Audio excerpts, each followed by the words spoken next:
Bien, pues, hermanos, vamos ahora a leer la lectura de la palabra del Señor en el libro de Génesis. Vamos a leer de nuevo el capítulo 2 y el versículo 24, que ya lo hemos leído la semana anterior, lo volvemos a leer en el día de hoy. Así pues la palabra del Señor. Por tanto, dejará el hombre a su padre y a su madre, y se unirá a su mujer, y serán una sola carne. Amén. Que el Señor bendiga su santa palabra. Estuvimos, como decíamos la semana anterior, considerando este pasaje. Estábamos viendo pues la institución del matrimonio, brevemente, ¿no? Que pues ha de ser entre hombre y mujer, que tiene que haber la boda, que el hombre la mujer también han de dejar pues a sus padres, y que también es esta unión plena, de la cual también pues han de provenir los hijos. Bien, pues es algo importante para este tiempo, por supuesto, por toda la confusión que hay, que ya sabemos en cuanto al matrimonio, pero con todo y con eso, pues bien podría ser que la gente pues esté viviendo, ¿no?, de esta manera, sí, pero realmente no de una manera plena el matrimonio bíblico. Es decir, hasta hace bien poco era lo normal en todas las naciones, no era necesario ser cristiano, era lo corriente, ¿no? También, pues, entre los cristianos, ¿no? Pues, por supuesto, nos casamos, tenemos nuestros matrimonios, ¿no? Pero con todo y con eso se podría dar el caso de no llegar a comprender bien la realidad del matrimonio en la Biblia y por lo tanto tampoco vivirlo. Y digo esto porque el punto que se tiene que sobre todo que tener en cuenta acerca del matrimonio es que es una unidad de pacto, pactual, o también lo podemos llamar federal. Federal significa lo mismo que pactual o de pacto, ¿no? Una unión de pacto entre el hombre y la mujer. Y alguien se podría pues tal vez preguntar, ¿es esto importante? Pues por supuesto que lo es. Es de una importancia suprema comprender y vivir esto. Es realmente trascendental, porque esto no concierne solamente a la relación entre pues un hombre y una mujer y ya está. El vivir de esta manera el matrimonio bíblico de la palabra del Señor, tal como lo conocemos en la palabra del Señor, su realidad, pues esto va mucho más allá, y esto pues nos habla también de Dios, y habla también de la relación de Dios y los hombres en Jesucristo, que es una relación de pacto.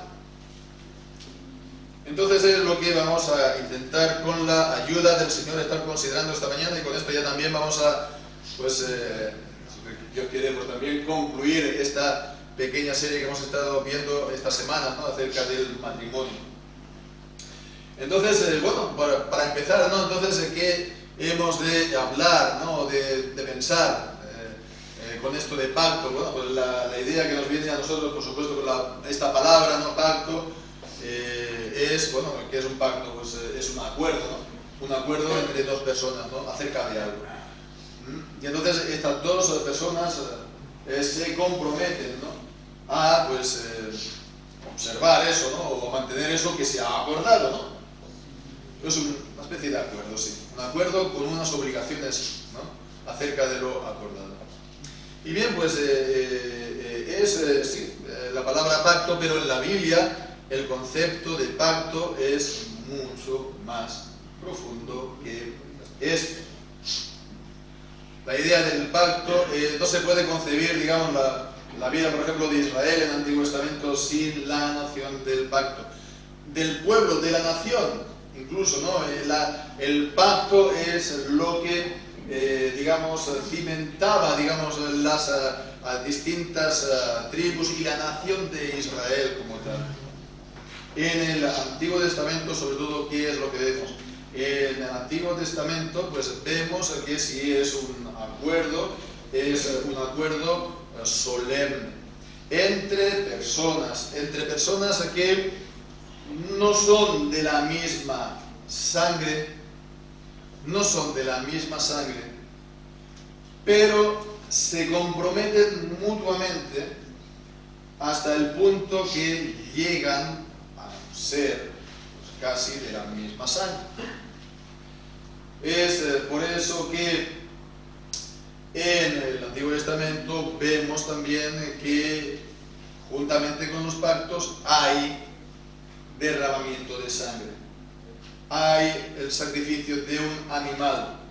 La sangre, por lo tanto, de este animal es la sangre del pacto, es la sangre en común de ambos, ¿no?, que hacen el pacto.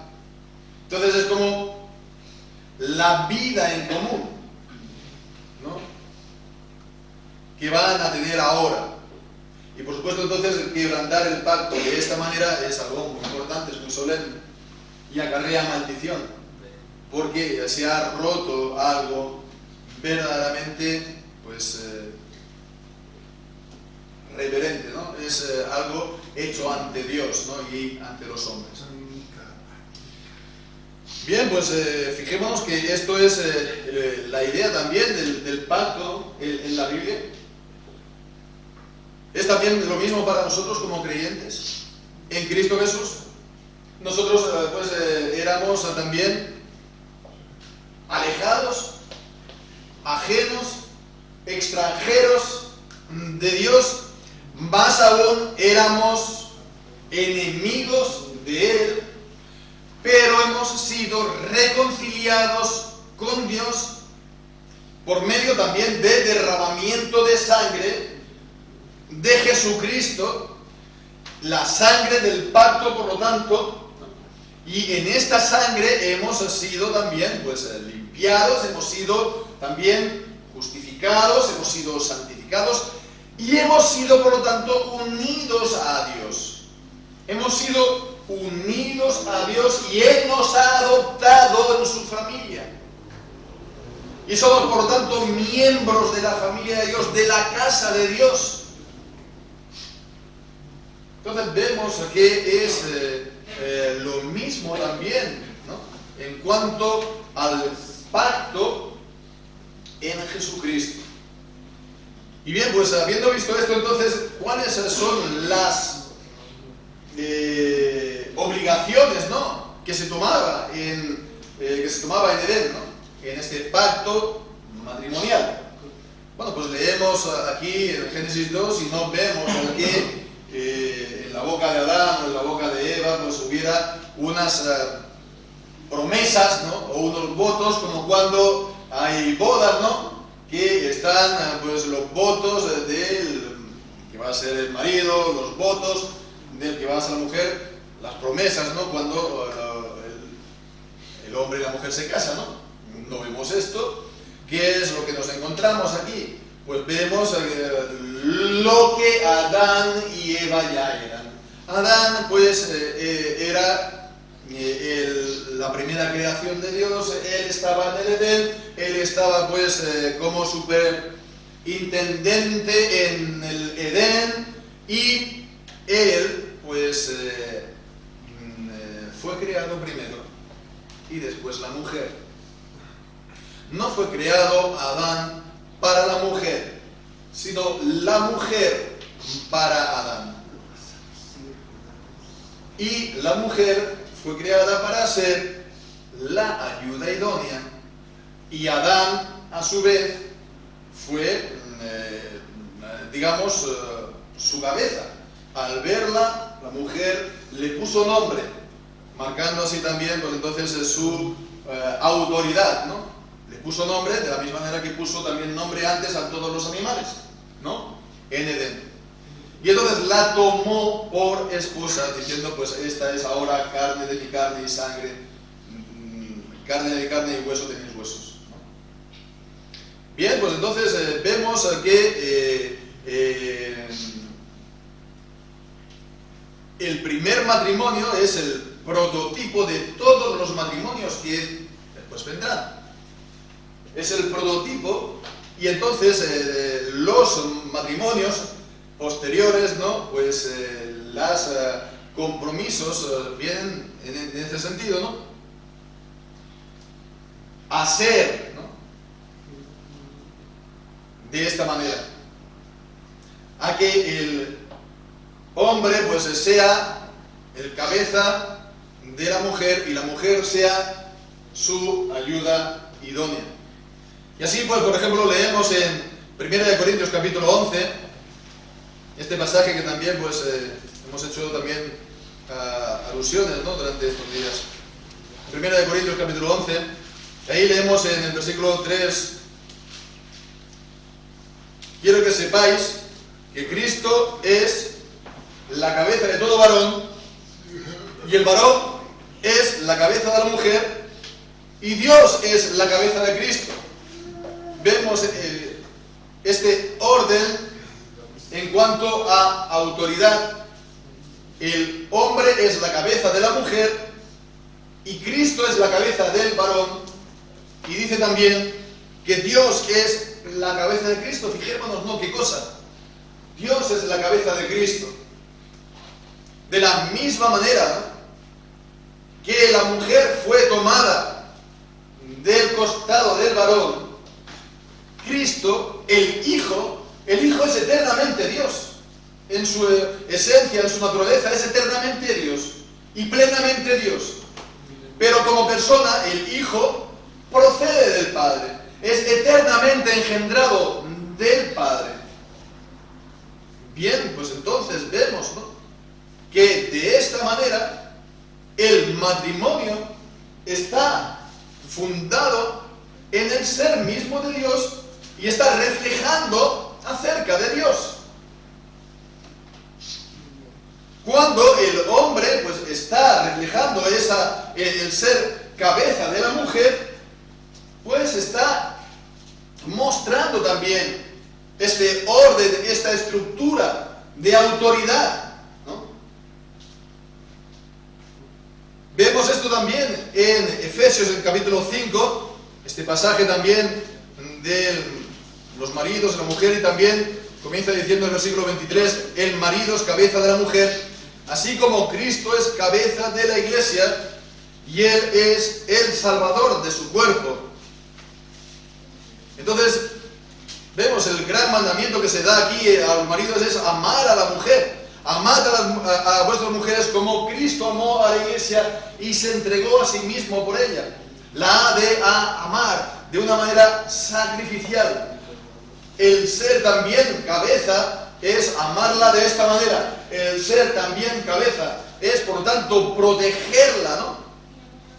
La mujer fue tomada de su costado, ¿no?, que simboliza también este aspecto de la protección, del cuidado, y de que la mujer también está siempre pues al lado del varón. Pues vemos, el varón de esta manera ha de amar como Cristo amó a la iglesia. Y en cuanto a la mujer, acaba diciendo también el versículo 33, cada uno de vosotros ame también a su mujer como a sí mismo, y la mujer respete al marido. Respete al marido en el original es el verbo temer. Antes se usaba el verbo reverenciar. Entonces vemos, ¿no?, que también se emplea, ¿no?, la misma palabra de temer, ¿no? Dice temer a Dios, ¿no? Evidentemente no se ha de temer de la misma manera, pero es la idea de un profundo respeto de la mujer al marido. Entonces vemos, ¿no?, lo que es un matrimonio, ¿no?, esta realidad de pacto por la cual el hombre es la cabeza y la mujer entonces es, pues sí, es su cuerpo o es, digamos, la ayuda idónea. Refleja en parte aspectos de la Trinidad y refleja también esta vida y esta relación entre Cristo y su pueblo, que Cristo amó a su pueblo y se entregó a sí mismo por él, por ella, y pues ella, el pueblo, ¿no?, ha de estar entonces sometido a su Salvador y honrarlo y reverenciarlo. Entonces vemos, ¿no?, la importancia del matrimonio. El matrimonio no creemos que sea, como dice la Iglesia Católica Romana, un sacramento, porque no fue instituido por Cristo y además porque pertenece a la creación. Pertenece a la creación. Pero ciertamente el matrimonio es algo sagrado. El matrimonio es algo sagrado. No es cualquier cosa. No es una amistad, no es como cualquier relación entre los hombres más o incluso entre un hombre y mujer. No es eso, es una unión, la más íntima que hay entre los hombres, de la cual proceden también, pues, los hijos. Dos personas que son de sangre distinta tienen ese compromiso solemne para ser una misma carne, una misma sangre, y de ahí proceden pues entonces también los hijos que son la misma sangre. Entonces vemos que es realmente algo sagrado y que se ha de mantener como tal. Entonces podemos ahora ver a continuación, en tercer lugar, ¿no?, que esta realidad de pacto también, en tercer lugar, pues comporta el compromiso de fidelidad y de mantenerse fiel el uno al otro. Y bien, pues esto fue también el comentario de Jesús mismo a este mismo pasaje de Génesis capítulo 2. Lo leemos en el Evangelio, por ejemplo, en Mateo capítulo 19. Mateo capítulo 19, y leemos ahí el versículo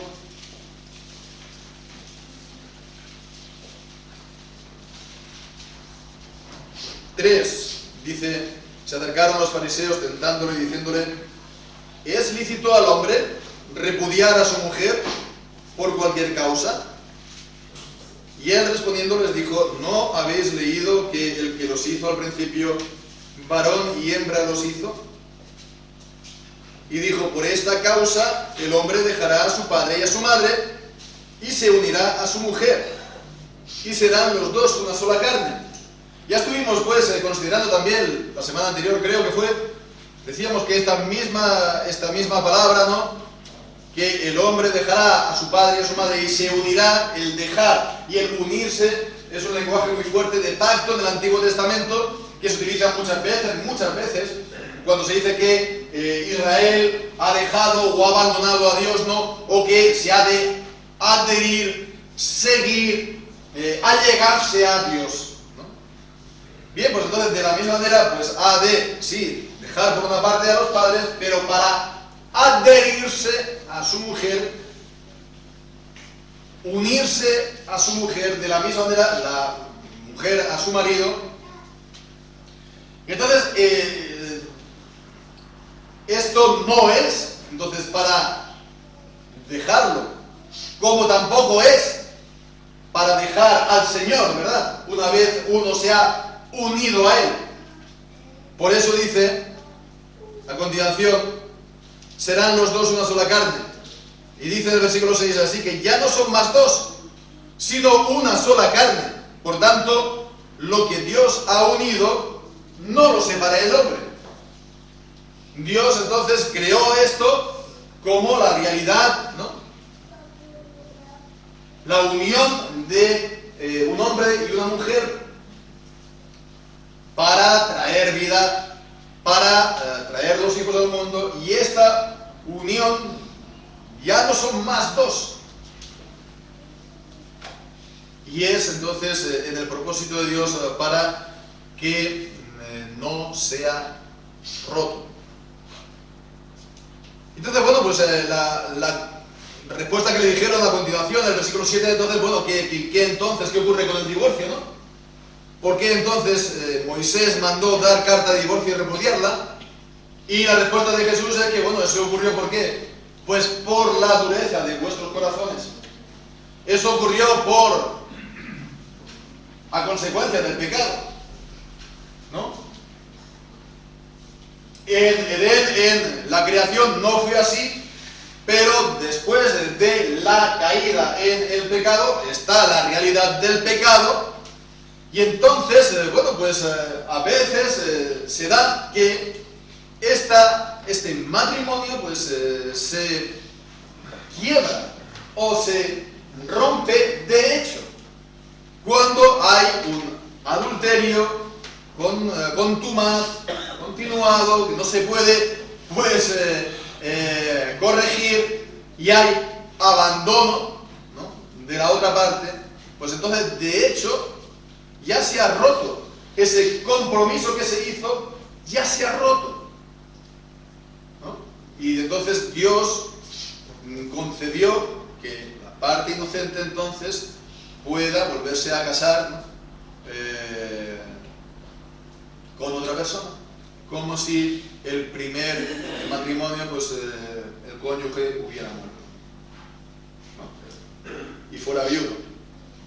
Pero fuera de estos dos casos, el divorcio o el abandono, no hay motivo un motivo legítimo ni lícito para divorcio. Y son las palabras de Jesús también en los evangelios, ¿no?, que bueno, pues el que se une a una mujer o un marido divorciado, etc., pues comete adulterio, porque no está quebrantado de hecho el matrimonio. Bueno, pues entonces vemos, esto es la base, por lo tanto, pues sí, de la permanencia, por supuesto, y de la fidelidad. Esta unión de pacto, la fidelidad mutua entre los esposos. En Malaquías, leemos en el capítulo 2 y versículo 14, en Malaquías 2:14, último libro del Antiguo Testamento.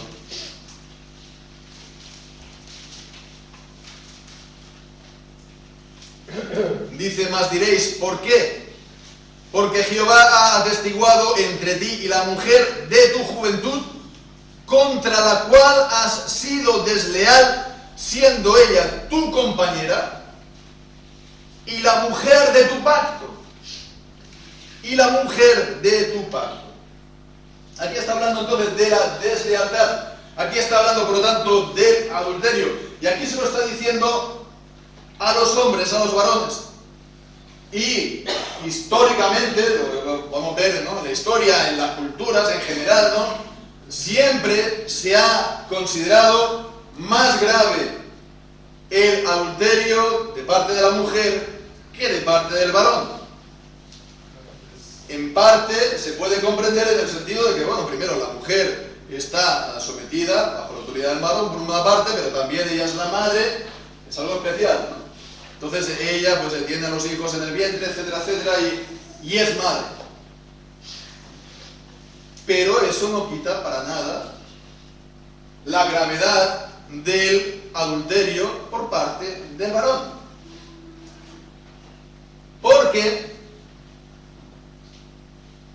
Porque Dios no es infiel a su pueblo. Porque Cristo no es infiel a su iglesia. Así que si un varón es desleal a su mujer, eso no es evidentemente reflejar la imagen de Dios. Eso es reflejar la imagen del diablo. reflejar la imagen del diablo, que es engañador, que es desleal y que no ama, sino que utiliza a la gente para sus propios fines. Entonces no es algo tan ligero que se pueda excusar, ¿no? Y esto es algo también a tener en cuenta. Y esa es la base también de la fidelidad entre marido y mujer, ¿no? Y esa es entonces también nuestra responsabilidad, tanto como los hombres como las mujeres, ¿no? Aguardar pues nuestros corazones, aguardar nuestras mentes, aguardar pues nuestra vida, aguardar cómo hablamos, cómo nos vestimos, cómo nos relacionamos con gente del sexo opuesto, en el trabajo o donde sea. Hemos de estar vigilando porque hemos de guardar, sobre toda cosa guardada, nuestro corazón, porque todas las cosas comienzan de ahí. El pacto, la unión de pacto, vemos, es la base también de esta fidelidad y es el compromiso a guardarnos para y exclusivamente nuestro marido o nuestra esposa. Y por último, en cuanto a esta unión matrimonial, que es la unión de pacto, pues hemos de ver que es realmente a meditar un poco más en cuanto al hecho de que Adán, el hombre, era la cabeza en este pacto. Era la cabeza en este pacto. Ya lo estuvimos considerando, ¿no? Cuando habíamos estado mirando el pacto de obras, nos acordamos del pacto de obras, ¿no? Llama la atención, si lo llegamos a considerar, el orden en Génesis capítulo 2, porque primero pues habla del establecimiento del pacto de las obras con Adán, y es después que nos habla de la creación de Eva. Primero es Adán, y la prioridad de Adán es también en cuanto al pacto. Y esto significa que Adán es cabeza también en cuanto al pacto. Y es por eso que Adán, al pecar él, pues eso no fue algo solamente que le afectó a él y ya está, o afectó a él, bueno, a lo mejor un poquito también a su mujer, porque ella también participó y ya está, sino que afectó a Adán y a toda la raza humana, a todos los que iban a descender de Adán, porque todos estaban representados en Adán, todos estaban pues presentes, por así decirlo, en Adán. Adán era su representante delante de Dios. Y de la misma manera que entonces el pecado vino por Adán, y su pecado fue el pecado de toda su descendencia, y la culpa del pecado de Adán fue la culpa de todos los descendientes de Adán, así también vino Cristo, y entonces la justicia de Cristo es la justicia de todos sus descendientes y su salvación.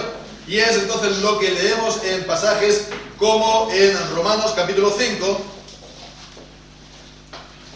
Romanos capítulo 5 y los versículos 18 y 19. Así que, de la manera que por un delito vino la culpa a todos los hombres para condenación, así por un acto de justicia vino la gracia a todos los hombres para justificación de vida. Porque así como la desobediencia de un hombre, los muchos fueron constituidos pecadores, así también por la obediencia de uno, los muchos serán constituidos justos. Aquí está entonces comparando a Adán y a Cristo, como también vemos esto en 1 Corintios capítulo 15, en el versículo 21.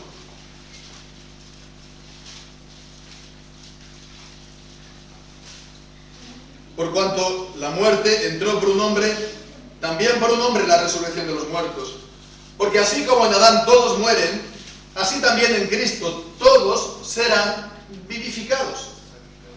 Entonces vemos que Dios actúa siempre en pacto con los hombres, al menos en lo que se refiere a vida eterna, a promesa de vida eterna, ya dada en Edén en el pacto de las obras, y es también esta misma promesa de vida eterna en el pacto de gracia en Jesucristo. Entonces vemos que Dios no trata solamente entonces meramente y solamente con la ley, ¿no?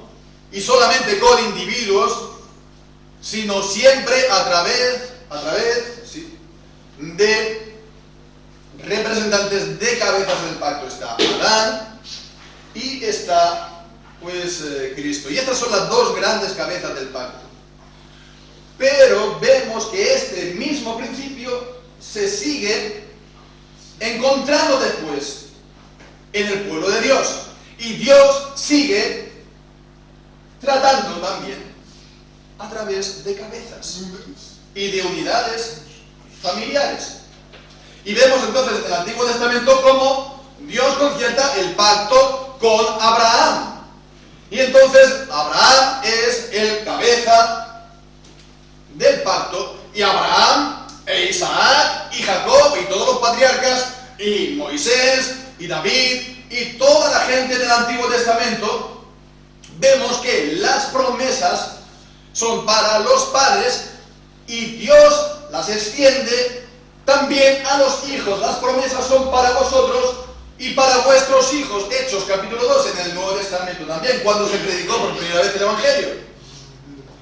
Entonces vemos que eso fue así en el Antiguo Testamento, eso fue así en la creación mismo, y eso va a ser de manera distinta ahora para los cristianos en el pacto de la gracia.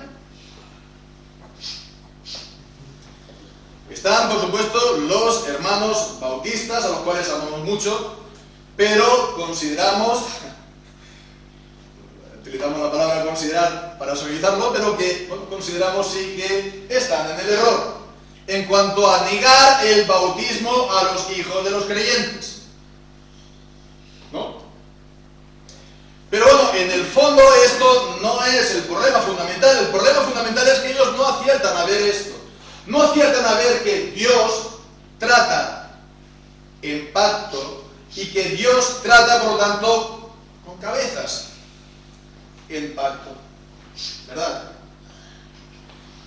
Es decir, ellos tienen una visión, se puede decir, del mundo, ¿no?, de la realidad, que es sí, está Adán y está Cristo, ¿no?, la cabeza del pacto, ¿no?, y después es solamente individuos atomizados, ¿no?, personas concretas, ¿no? Es muy individualista. Sin embargo, la visión en la Biblia está también las familias, ¿no?, están los cabezas de los hogares. Por supuesto, ni Abraham ni ninguno de nosotros no somos como Adán o Cristo, no somos un nuevo Adán o un nuevo Cristo, pero también tenemos un papel como cabezas del hogar, que lo encontramos, por ejemplo, en Génesis capítulo 18, hablando de Abraham, que dice también pues esto mismo. Versículos 18 y 19. Encubriré yo a Abraham lo que voy a hacer, habiendo de ser Abraham una nación grande y fuerte, y habiendo de ser benditas en él todas las naciones de la tierra. Vemos, ¿no? Y en cierta manera está también aquí este mismo presente de la cabeza, ¿no? Bueno, esto está dicho de Abraham porque de él vendría el Cristo. Pero vemos que también está este mismo concepto de cabeza. Pero a continuación dice, ya en lo que se refiere a su familia: por lo sé que mandará a sus hijos y a su casa después de sí, que guarden el camino de Jehová, haciendo justicia y juicio, para que haga venir a Jehová sobre Abraham lo que ha hablado de sí. Y esto es entonces lo que podemos, concluir en esto mismo, meditando acerca de esto mismo. Esto es la responsabilidad y esto es también el privilegio de los cabezas del hogar. Los padres, el padre y la madre juntos, ¿no?, son autoridad para los hijos como padres, ¿no? Pero el padre es el cabeza con respecto no solamente a los hijos, sino también a la mujer y entonces al conjunto, a la familia. Y el padre tiene una autoridad. Tiene una autoridad y ha de mantener esa autoridad para que también su familia no solamente sea gobernada en cuanto, o dirigida en cuanto a los asuntos de esta vida, sino sobre todo en los caminos del Señor. Y el padre ha de, pues con la ayuda y la gracia del Señor, poder hacer como aquí hemos leído en Abraham, ¿no?, que yo sé que después de sí él hará que su casa sigan sus caminos. Y si él, por ejemplo, va a la iglesia, pues entonces su mujer y sus hijos van a la iglesia con él. ¿Y por qué? Pues porque va el padre y no hay más vuelta de hoja. Y es él, pues, quien, digamos, encamina a la familia y es el líder, y él es el líder o el dirigente de la familia, ¿verdad? Él es el que cuida a la familia y la protege físicamente si es necesario, ¿verdad? Pero sobre todo también espiritualmente, de mal y de peligro. Es el quien les instruye en la palabra del Señor, sobre todo. Es el quien, como vemos en, por ejemplo, Job, está orando por cada uno de los suyos a diario. Pero bueno, no solamente esto es para el padre, sino también es para el resto de la familia, ¿no?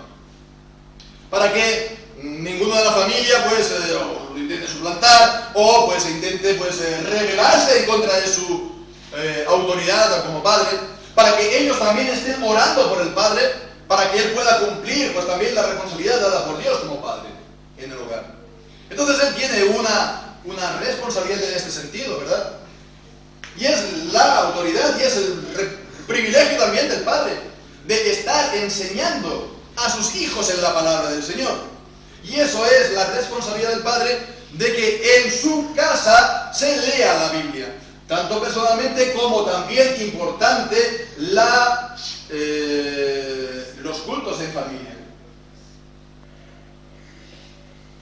No voy a decir que no se tiene que ver la televisión en casa, pero si se ve más la televisión o se ve la televisión, digámoslo así, y no se hace culto familiar en casa, hay un grave problema en este sentido. Y no se está siendo fiel al Señor en el pacto. Y es responsabilidad también de los padres el que sea leída la palabra, y es responsabilidad también de los padres de instruir en los rudimentos de la fe cristiana de la palabra del Señor a sus hijos. La iglesia, hemos de reconocer esto, ¿verdad?, en cada varón, en cada padre de familia. La iglesia puede estar por detrás, puede proveerle el material, por ejemplo, el catecismo menor o otros materiales, ¿no? Puede estar pues animándolos, puede estar supervisándolo a ver si lo está realizando, ¿no? Puede mirar el nivel porque claro, los hijos que son bautizados también se puede ver como hijos de la iglesia, porque han sido bautizados en la iglesia y por la iglesia. Pero no, la iglesia ha de tratar de no tomar, digamos, el papel de los padres, ¿no? Es responsabilidad sobre todo de los padres. Se puede tener, sí, escuelas el domingo, ¿no?, con las dominicales el domingo, se puede tener, no hay problema, pero eso no es para que los padres dejen de hacer su responsabilidad en casa. Bien, la autoridad de los padres en esto, en la educación de los hijos, es vuestra autoridad, es vuestra potestad de los hijos. La educación de los hijos es vuestra potestad, es de la esencia de los padres, no es del Estado, no es del Estado. es vuestra patria potestad.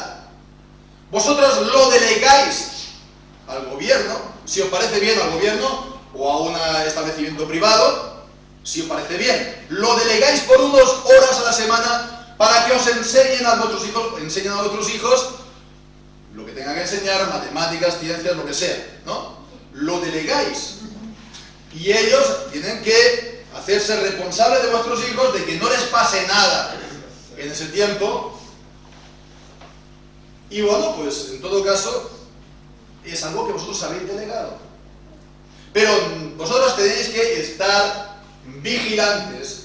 ¿Para qué? Pues para que lo que ellos reciban en el colegio de una manera o de otra no se vuelva contra vosotros como padres. Y también, sobre todo, no se vuelva contra el Señor. No se vuelva contra el Señor. Esa es vuestra responsabilidad también como padres.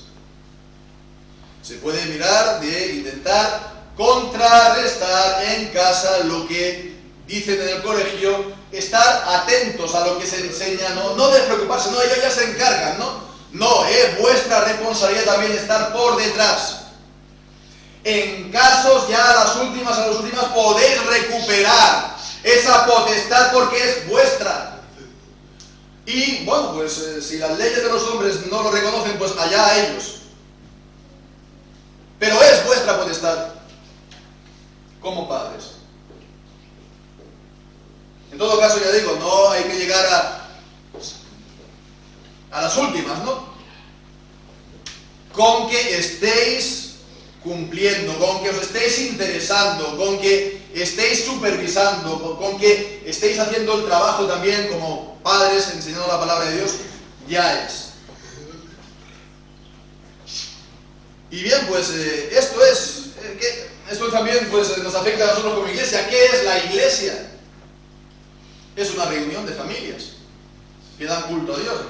Por eso también los hijos están en los cultos presentes, ¿no? Y no los mandamos, ¿no?, fuera a que hagan 4 dibujitos, ¿no?, como hacen pues, en muchos lugares, ¿no?, para que no estorben, para que no se aburran. No, ellos tienen que estar también presentes, porque también va con ellos, porque también son hijos de sus padres que están presentes en el culto. Y es importante para todos ellos.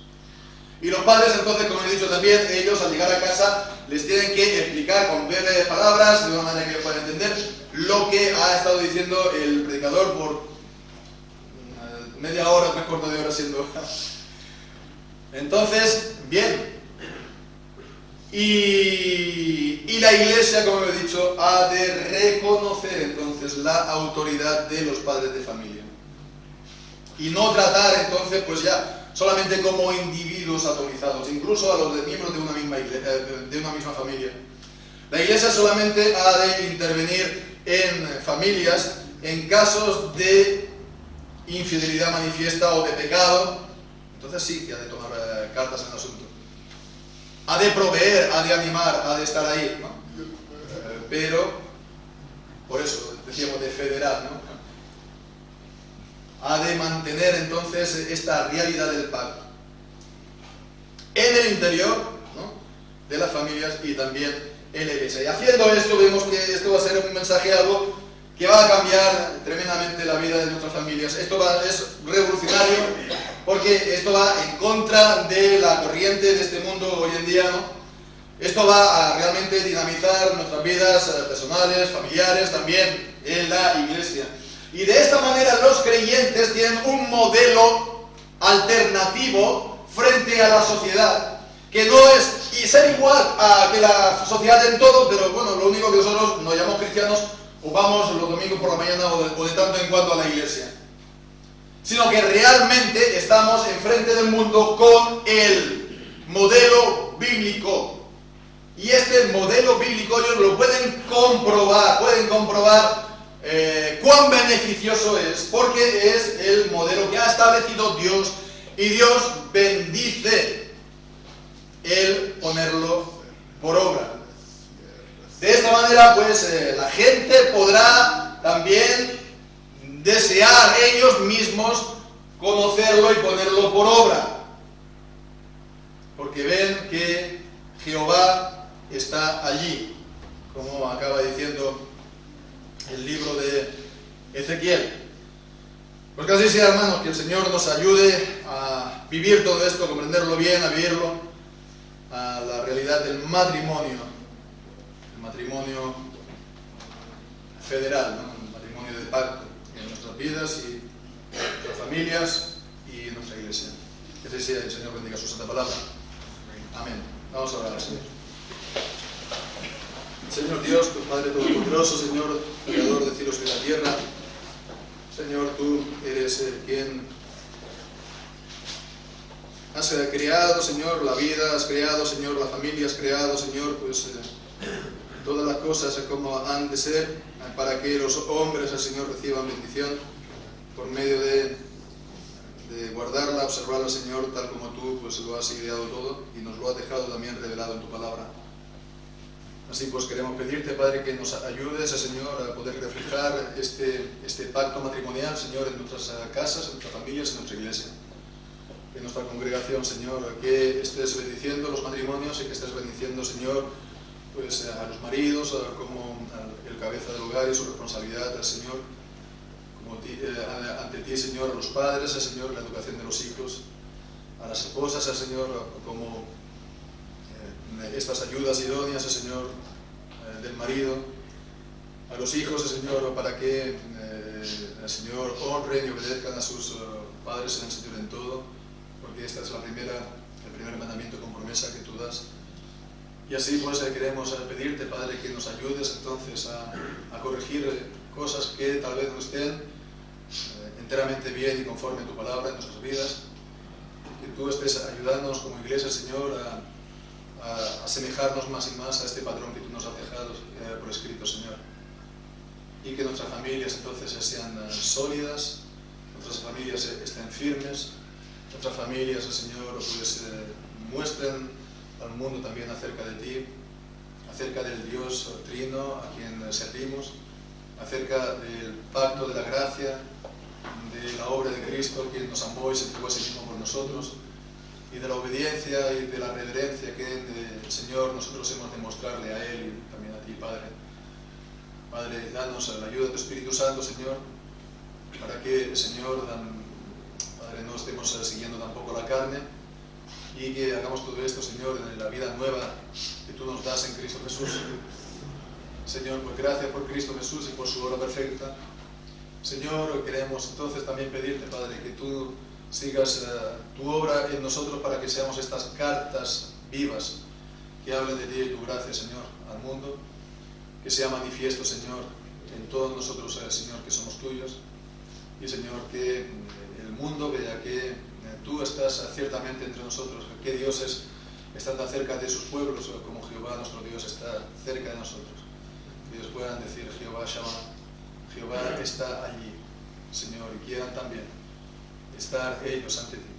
Señor, Padre, pues ayúdanos, Señor, entonces, a vivir así, Señor, lo que nos queda de vida.